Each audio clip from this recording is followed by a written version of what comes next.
तू नोकरीचं टेन्शन घेऊ नकोस, मी तुला नोकरी लावून देतो, त्याचबरोबर तुला सगळे पैसे सुद्धा पुरवतो.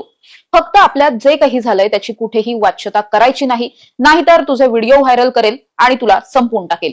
ही धमकी होती शरद पवार गटाचे शहराध्यक्ष आणि त्याचबरोबर अहिल्यानगरचे माजी महापौर असलेल्या अभिषेक कळमकर यांची. धमकी कुणाला दिली होती तर अर्थातच 25 वर्षीय विवाहित महिलेला. जी महिला नोकरी मागण्याच्या उद्देशाने कळमकर यांच्याकडे गेली होती त्याच महिलेबरोबर त्यांनी अत्याचार केल्याचं या सगळ्या प्रकरणामधून उघडकीस आलेलं आहे. नेमकं हे प्रकरण काय आहे आणि आता जेव्हा हा गुन्हा दाखल झालाय त्यानंतर खरंच अभिषेक कळमकर फरार झालेत का?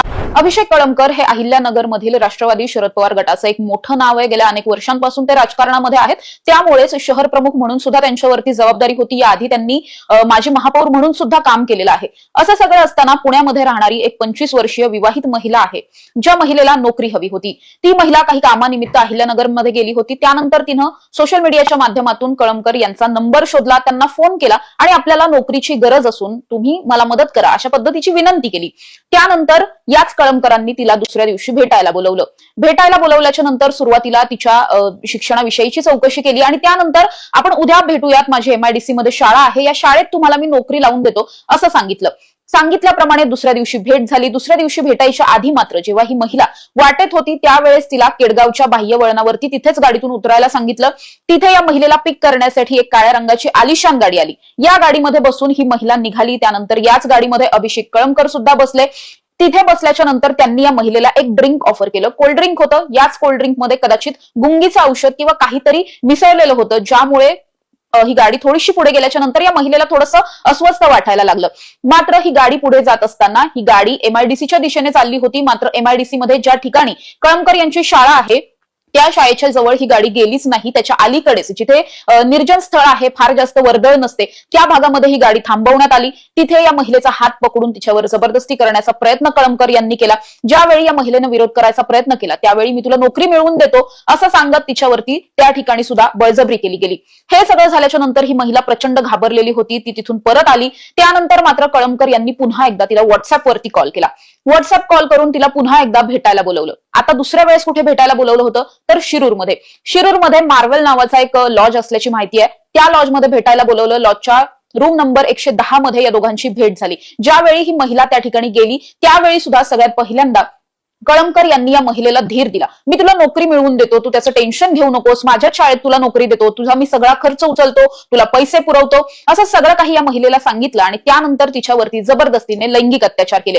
ही महिला अनेकदा या सगळ्याला नकार देत होती. मात्र कळमकर यांनी या महिलेचं काहीही ऐकून घेतलं नाही. तिच्यावरती अत्याचार केले. अत्याचार करत असताना त्याचे व्हिडिओ सुद्धा काढले आणि हे सगळं करून झाल्याच्या नंतर व्हिडिओ व्हायरल करण्याची धमकी देत, जीवे मारण्याची धमकी देत तिला पुन्हा एकदा या सगळ्यामध्ये अडकवण्याचा प्रयत्न केला.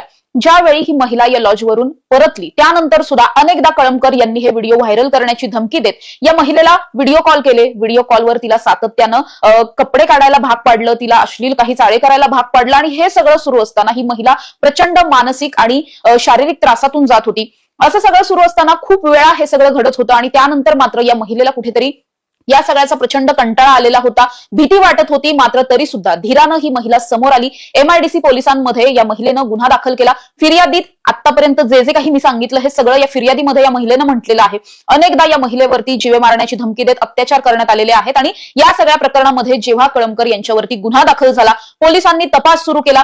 त्यानंतर मात्र कळमकर हे अहिल्यानगर मधून फरार झाल्याची माहिती समोर आलेली आहे. पोलीस कालपासून त्यांचा शोध घेतात. मात्र अजूनही कळमकर हे पोलिसांना सापडलेले नाहीयेत. ही जी फिर्याद आहे ही 18 फेब्रुवारी रोजी दाखल झालेली आहे. जवळपास 4 दिवस उलटलेले आहेत आणि या 4 दिवसांमध्ये कळमकर यांचा कुठेही थांगपत्ता लागत नाहीये. कळमकर नेमके कुठे आहेत याचा शोध स्थानिक पोलिसांकडून घेतला जातोय. दुसरीकडे कळमकर यांनी आणखी काही महिलांबरोबर असं काही केलंय का या सगळ्याचा सुद्धा शोध घेतला जातोय. या महिलेनं म्हणजे जिच्या बरोबर हे सगळं घडलेलं आहे या पीडित महिलेनं पोलिसांना काही व्हिडिओ कॉल्सचे काही कॉल रेकॉर्डिंग्स असतील किंवा काही व्हिडिओज असतील असे सगळे पुरावे दिल्याची सुद्धा माहिती आहे. त्याचबरोबर जेव्हा हे प्रकरण आता पोलिसांमध्ये दाखल झालं त्यानंतर सोशल मीडियावरती सुद्धा कळमकर यांचे 1-2 व्हिडिओ व्हायरल होताना पाहायला मिळतात. ज्या व्हिडिओमध्ये व्हिडिओ कॉलवर बरंच काही अश्लील कृत्य त्यांच्याकडून केलं जात असल्याचं पाहायला मिळतंय. त्यामुळे अभिषेक कळमकर यांना या प्रकरणामध्ये लवकरात लवकर पोलिसांनी अटक करावी, लवकरात लवकर त्यांचा शोध घ्यावा आणि त्यांच्यावर तातडीनं कारवाई करण्याची मागणी केली जाते. अर्थात या प्रकरणामध्ये कळमकर नेमके कधी सापडतात हे पाहणं महत्त्वाचं असणार आहे. पुन्हा अभिषेक कळमकर यांच्या अडचणीत वाढ होण्याची शक्यता असून एका 22 वर्षीय तरुणीने तोफखाना पोलीस स्टेशनमध्ये तक्रार अर्ज दिला आहे.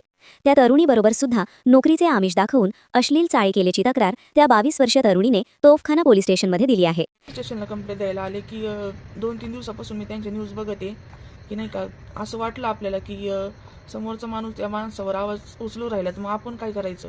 माझ्यासोबत पण तेच झालेलं आहे जे त्या व्यक्तीसोबत झालेलं आहे. त्याच्यामुळं मग मी इथं आले पोलीस स्टेशनला. आता कंप्लेंट केलेली मी अभिषेक कळमकर यांच्याविषयी. आता मग पोलीस प्रशासन काय निर्णय घेते ते. अभिषेक कळमकर यांना लवकरात लवकर अटक झाली पाहिजे, कारण ते कृत्य माझ्यासोबत पण झाले. माझ्या हातावर, मला जिथं नाही तिथं, म्हणजे त्यांनी इथं छातीवर वगैरे सगळीकडे असं स्पर्श केलं होतं. मी त्यांचा हात पण झटकला. त्यावेळेस पण त्यांनी मला धमक्या दिल्या, तू जर माझं काही केलं तर तुला जीवच मारून टाकीन. मला वडील नाही आहेत, फक्त आई आहे. मी माझ्या आईसाठी नोकरी शोधण्याच्या प्रयत्नामध्ये आहे, पण आता काय करणार. आता 2-3 दिवसापासून मी न्यूज इतकी व्हायरल होते, ती बघते. त्याच्यामुळे मग मी पण ठरवलं की मी पण कंप्लेंट करणार. मला पण न्याय मिळवून द्यायचा असेल तर पोलीस स्टेशन आता देईन.